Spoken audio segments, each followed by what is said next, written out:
Oh, okay, ayun sila, mga dim. Sila makikituros, ayun si Jesus. Bigyan na namin sila ng tali. Lumilindol bawat parte ng Pilipinas. Lumilindol.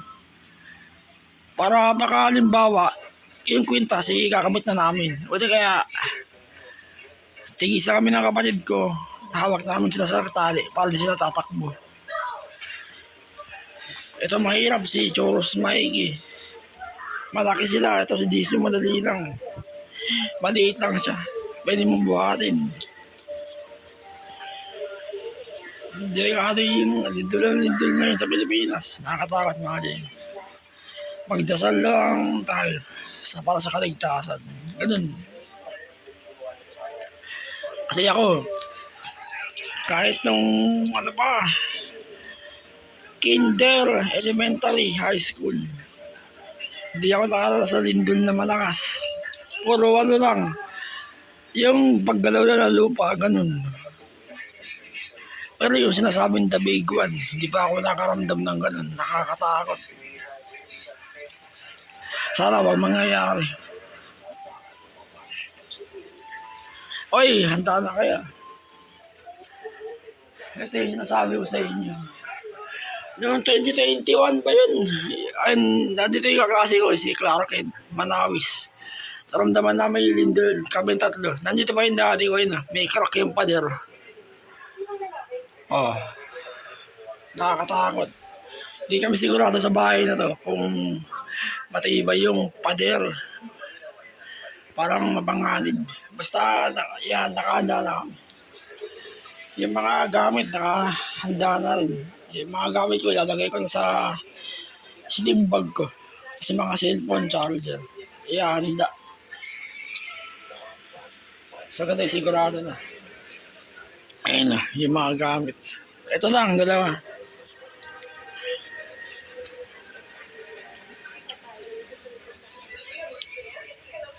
Bali ito, silang tatlo. Na-update ko. Oy, October 13 na, 2025. Kayo makakasakit ha. Sasama namin kayo ha. Bibiglas namin kayo. Nakahandaan lang mga kadim para sigurado. Oh, ikaw Choros ha. Kasama kayo. Sa amin kayo tatlo.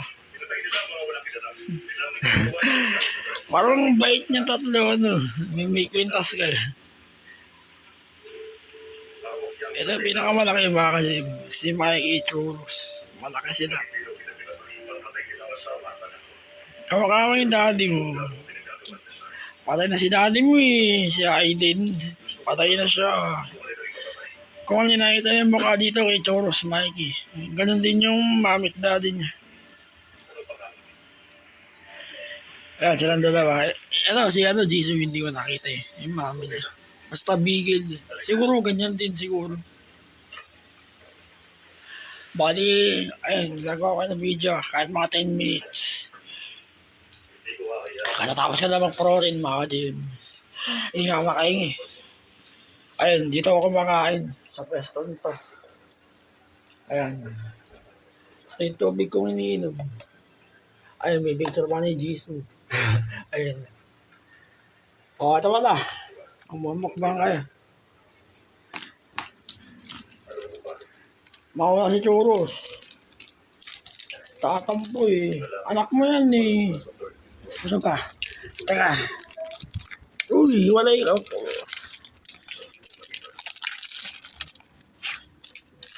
Teka na, makagin. Baba ko lang. Nag-aagawan. Huwag kayong...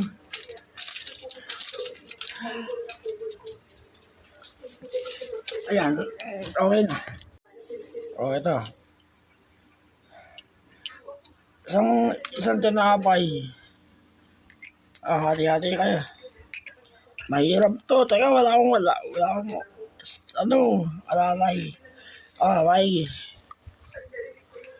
Kay Choros. Oh. Oy. Kinain ni Mikey yung tinapay. Wala rin si Jesus. Oh. Skyflakes, mabigat ang balitan yan. Mikey, Oh, churros. Oh, tigil-tigil sa kayo, Skyflakes.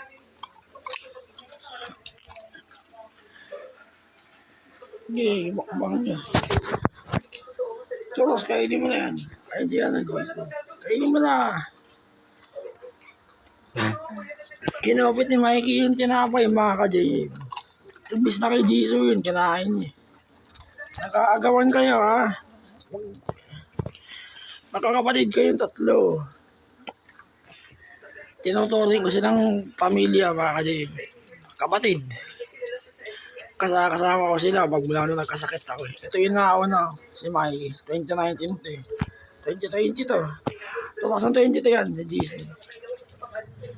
Bali kapatid ko rin ko sa kanila. Kaya makakasakit ah.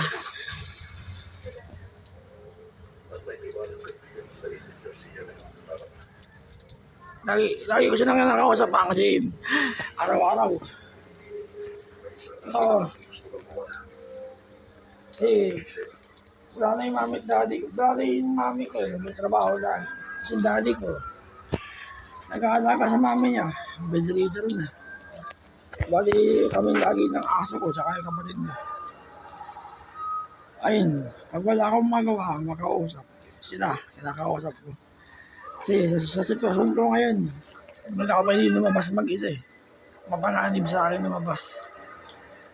Yung opera ko sa huli, 4 yung tahi. Inoperahan ako sa ulo 2 beses. Kaya dito na ako sa bahay kung saan safe. Sila na lang, lagi na kayo magbabanding ng aso. Tapos ito, lagi ko silang binibidyo. Kinain mo! Kasi iba talaga yung Mikey. Hindi ako nananakit ng animals, mga ka-Jim. Mahilig ako sa aso. Ganun din sa pusa. Kasi wala pa kami pusa eh. Ang pusa na parang aso rin. Pambahay din. Okay. Gina. Babay na kayo. Itutok ko na yung video. Stop ko eh. Nagagawa kayo na pagkain nyo. Sige na. Ikichoros ako na thumbnails. Ayan. Sabay ng video. Sige na, babay na. Ito, babay ka na. Oy. Kainin mo na. Bigat na dyan niya si Netflix. Jisoo. Mahaba yung oras na.